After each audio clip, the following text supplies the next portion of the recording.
Damen und Herren, hier ist sie jetzt, Madonna. I'm very glad to meet you. Thank you. I'd like to talk about your new record first. There's a song called Ecstatic Process, which I think is a very intimate song. It's just you and your guitar. Have you ever thought about releasing your home demos? No. Wouldn't you ever? You mean from a long time ago? Yeah, and sort of with you and your guitar, recording demos of the songs, the new songs?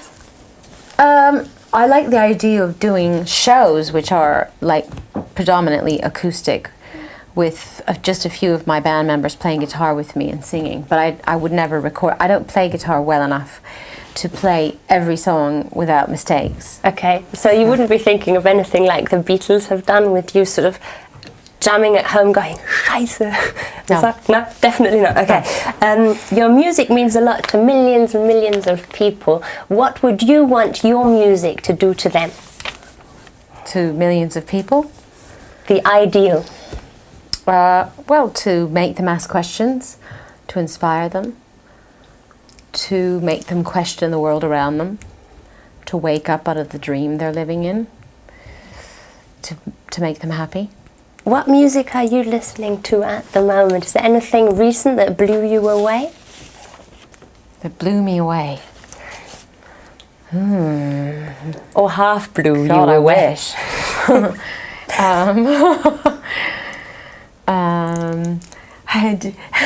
Help! No. Sigur Rós. Yeah, I like Sigur Rós a lot. That's like kind of the last band that I heard that really was amazing, I thought. I saw them live as well, and they were so good. But it's very chill out music, very, very slow? Not really. It's quite dramatic and dark and kind of scary and haunted. Oh, okay. Like film music also? Yeah, I listen to a lot of film soundtracks. Okay. I know you're always writing lyrics into journals. Do you ever sort of look into older journals and think, oh my God, how embarrassing, how could I have written something like that? No, not really. I mean, I look at my old journals and I see my journey as a human being.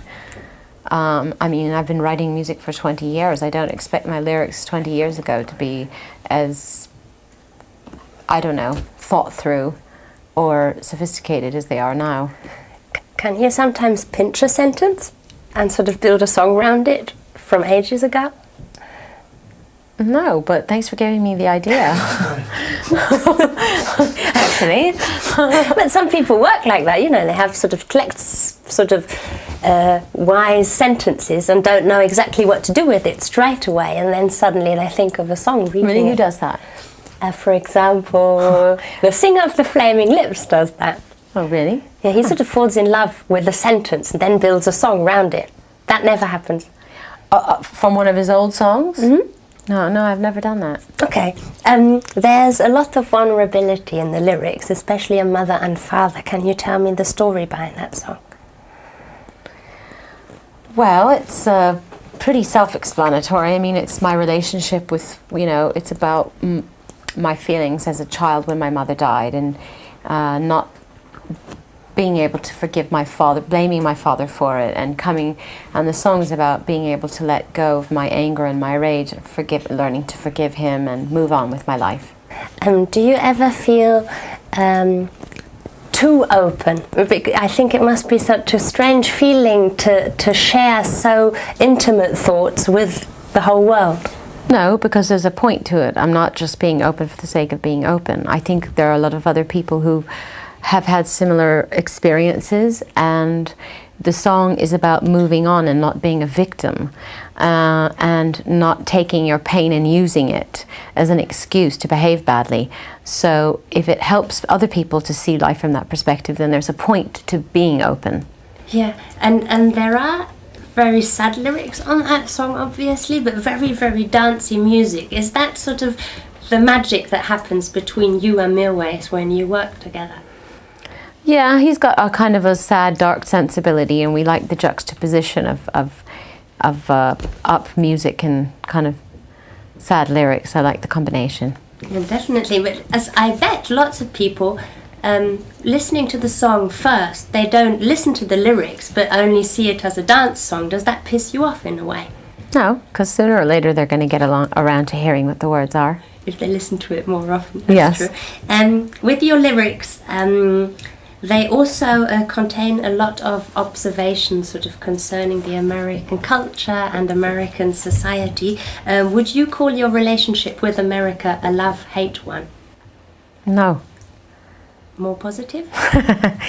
No, I think it's not just my feelings about America at the end of the day. It's my feelings about modern civilization.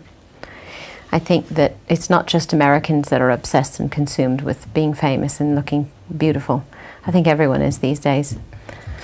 But that is sort of something that is very important to you, I think, this trying to change these terrible wrong values. Either you can call them American or the whole world. They're modern. What they are is modern. The modern values you think are wrong. Well, I think that we are, including myself, we're all getting further and further away from what matters and what's important in life. How could we change it? Sort of could First of all, by recognizing that things like the way we look and how much money we have are illusions. They don't last, they're not important, and they don't bring us happiness. So if we can recognize that, and then recognize what does bring us happiness is the state of our soul, the way we treat other people, how sharing and giving and loving we are, then maybe we started focusing on those things, then we could change things around. When I listened, when I heard the title of the record, American Life, the first thing I thought of was Michael Moore, because he's all over the place at the moment. What's your opinion on him? I respect him a great deal as an artist, and as a filmmaker, and as a human being.